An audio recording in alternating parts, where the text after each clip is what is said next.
Perkenalkan, nama saya Lisa Yunita. Di sini saya akan mensimulasikan kegiatan belajar mengajar tentang materi virus, ciri dan peranannya dalam kehidupan. Sebelum kita memulai pada pelajaran pada hari ini, kita berdoa terlebih dahulu. Berdoa dimulai. Berdoa selesai. Nah, sebelumnya kita akan menonton video literasi terlebih dahulu ya. Sebagai Bagaimana virus corona menyerang tubuh kita? Mungkin itu jadi pertanyaan kita semua. Kita udah tahu gimana virus corona udah menginfeksi 1 juta orang di seluruh dunia sampai saat ini. Tapi yang mungkin belum banyak kita tahu, sebenarnya gimana sih virus ini nyerang tubuh kita? Mengapa infeksi virus ini bisa mematikan? Semua dimulai dari sini. Ketika virus corona masuk ke tubuh kita lewat percikan batuk atau bersin orang yang positif, baik secara langsung atau waktu kita nyentuh benda yang udah terkena percikannya dan gak cuci tangan setelahnya. Kalau udah gitu, si virus masuk lewat saluran pernapasan dan bergerak terus menuju sasaran utamanya, paru-paru. Disinilah virus yang punya 3 bagian utama ini mulai bekerja. Pertama-tama, paku protein corona ini akan nempel di paru-paru dan organ-organ lain yang selnya kaya akan protein ini, protein ACE2. Kalau tubuh kita ibarat rumah dan virus corona itu perampok, ACE2 itu ibarat gagang pintu rumah kita. Begitu udah nempel, perlahan tapi pasti virus ini akan ngedorong masuk ke dalam sel kita. Dan begitu berhasil masuk, barulah aksi sebenarnya dimulai. Di fase ini, tubuh virus corona akan membuka dan sang hacker pun terbebas. Dia akan ngehack inti sel sehat untuk nipu sistem imun tubuh kita biar nggak nyerang virusnya.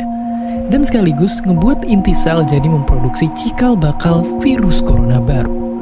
Sel yang udah terinfeksi dan dihack ini selanjutnya akan terprogram untuk bunuh diri dan melepaskan jutaan virus corona yang siap nginfeksi dan ngehack sel-sel sehat lainnya. Ya, awalnya mungkin kita cuma kemasukan virus corona yang jumlahnya dikit, tapi dalam hitungan hari aja udah akan ada jutaan sampai miliaran virus corona baru, bikin paru-paru kita dipenuhi oleh mereka. Tapi ternyata, mimpi buruknya ada setelah ini. Ya, ketika virusnya udah menuhin paru-paru kita, sistem imun kita bakalan ngerespon ibarat polisi dan tentara yang meluncur ke tempat kejadian perkara. Tapi inilah yang bikin ngeri. Di sini, virus corona jadi penipu ulung yang bisa ngakalin sistem imun kita. Mereka bikin sistem imun nyerang membabi buta termasuk nyerang sel-sel sehat kita. Mereka jadi nggak tahu mana kawan, mana lawan, dan perlahan-lahan jadi senjata makan tuan. Buat sebagian besar kasus, kejadian ini emang nggak berlangsung lama. Karena kalau sistem imun kita kuat, mereka pun akan bisa menang dari segala taktik virus corona.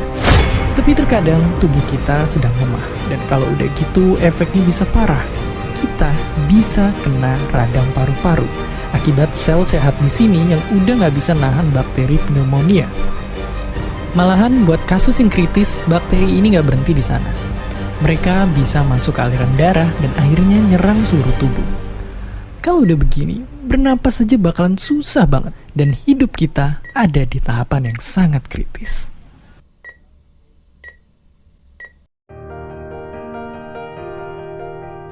Ya, mungkin dengan fakta-fakta barusan bikin kita takut dan khawatir. Tapi ingat, kita pun punya cara buat memperkuat daya tahan tubuh kita. Makan makanan bergizi. Ya, bukan lagi sekedar 4 sehat 5 sempurna, tapi ikutilah pedoman gizi seimbang yang bisa ningkatin imun tubuh kita. Virus corona bisa parah kalau kita emang sakit. Tapi kalau tubuh kita sehat, kita punya harapan untuk bertahan. Dan seperti biasa, terima kasih. video yang telah ditampilkan tadi, adakah yang bisa menyebutkan apa sih itu virus? Nah ya, virus itu merupakan organisme yang berukuran sangat kecil dan memiliki molekul asam berupa DNA dan RNA yang dimana pada lapisan di dalamnya itu dilindungi oleh kapsid. Nah, kapsid ini memiliki protein. Protein inilah yang akan membawa informasi genetik dan akan melakukan replikasi bereplikasi pada tubuh makhluk hidup sehingga akan menimbulkan penyakit yang menular. Selain itu, dari video yang telah ditampilkan tadi, adakah yang bisa menyebutkan apa ciri-ciri dari virus yang menunjukkan bahwa itu virus? Ya, ciri-ciri dari virus yang merupakan ciri khas dari virus yaitu virus hanya dapat hidup pada sel hidup karena virus bersifat aseluler, tidak memiliki sel dan organel sel sehingga dia akan hidup dan hanya akan berkembang pada sel makhluk hidup lainnya. Nah, adapun struktur dari tubuh virus ini terbagi menjadi 3, yaitu pada bagian kepala terdapat kapsid atau pelindung. Di dalam kapsid ini terdapat asam nukleat berupa DNA. Selanjutnya pada bagian leher ini terdapat kerah atau kolar dan bagian leher. Selanjutnya pada bagian ekor terbagi menjadi selubung ekor, serabut ekor yang merupakan seperti kaki pada struktur tubuh virus. Pada bagian bawahnya ada lempeng dasar dan jarum penusuk. Nah, jarum penusuk inilah yang akan berfungsi untuk menempelnya virus ke sel hidup yang akan dimasukinya dan nantinya akan melakukan replikasi di dalam tubuh sel hidup tersebut. Nah, pada reproduksi dari virus ini terbagi menjadi 2, yaitu siklus litik dan siklus lisogenik. Nah, di sini saya akan menjelaskan tentang siklus litik. Nah, siklus litik ini yang pertama yaitu absorpsi, yaitu di mana virus menempel pada permukaan bakteriofag. Lalu yang kedua, penetrasi. Nah, penetrasi ini virus mulai mencari melubangi pada permukaan bagian tubuh bakteriofag agar dia dapat masuk dan melakukan replikasi di dalamnya.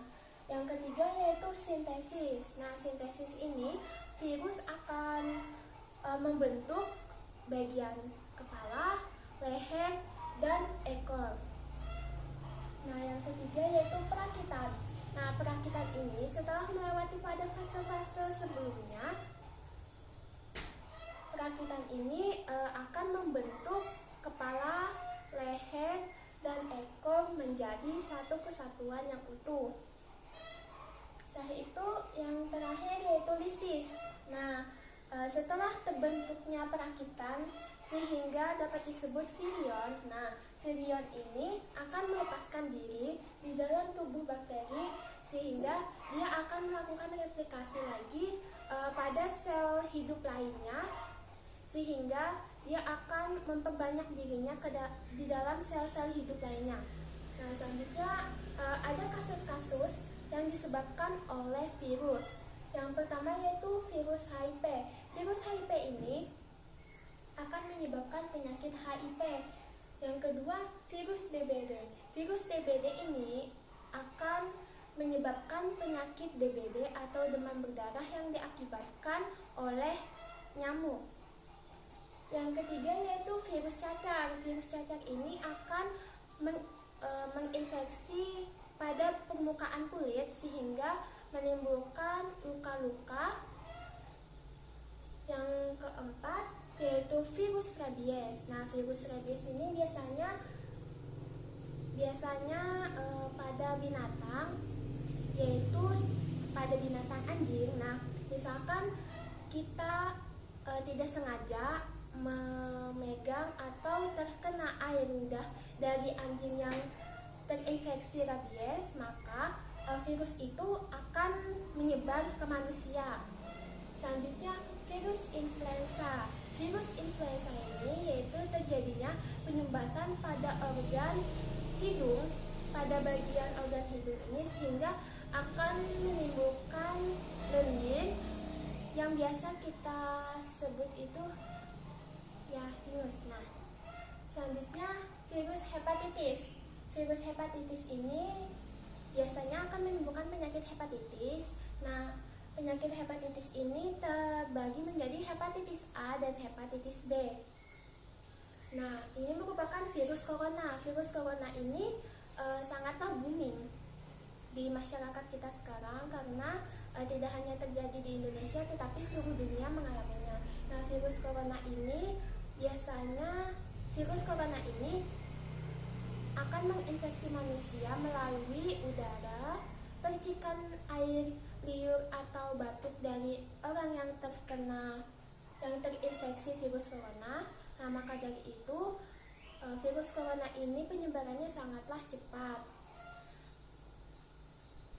Selanjutnya, peranan dari virus. Nah, peranan dari virus ini yaitu yang pertama untuk pembuatan antioksidan yang bersifat menguntungkan dengan cara menggabungkan DNA virus dan DNA manusia. Selanjutnya untuk pembuatan insulin dan vaksin. Nah, vaksin sendiri itu diambil dari virus, misalkan vaksin corona. Nah, vaksin corona ini berasal dari virus corona, tetapi virusnya itu telah dijinakan sehingga jika vaksin dilakukan dan dimasukkan ke dalam tubuh kita, maka akan melihat bagaimana sih reaksi antibodi kita untuk melawan jika adanya virus itu masuk ke dalam tubuh kita. Nah, penjelasan dari saya cukup sampai di sini. Untuk penugasan nanti akan diberikan penugasan berupa soal-soalnya bersangkutan dengan apa yang telah saya paparkan, dan satu pembuatan poster mengenai bagaimana sih cara replikasi dari virus. Nah, cukup sampai di sini apa yang saya sampaikan. Kesimpulan dari virus, ciri dan peranannya yaitu virus merupakan organisme terkecil yang memiliki molekul asam berupa DNA dan RNA yang nantinya akan melakukan replikasi ke dalam sel hidup. Nah, ciri utama dari virus ini, virus hanya dapat hidup, hanya dapat bereproduksi pada sel hidup karena virus memiliki sifat aseluler, tidak memiliki sel dan organel sel. Cara replikasinya ataupun cara reproduksinya terbagi menjadi dua, siklus litik dan siklus disiplinik. Kasus-kasus yang disebabkan oleh virus berbagai macam seperti virus HIV, DBD, virus cacar, rabies, influenza, virus hepatitis, dan virus corona. Adapun peranannya itu sebagai pembuatan antioksidan, pembuatan insulin dan vaksin yang akan berguna bagi kita. Sekian dari saya, kurang lebihnya mohon maaf. Wassalamualaikum warahmatullahi wabarakatuh.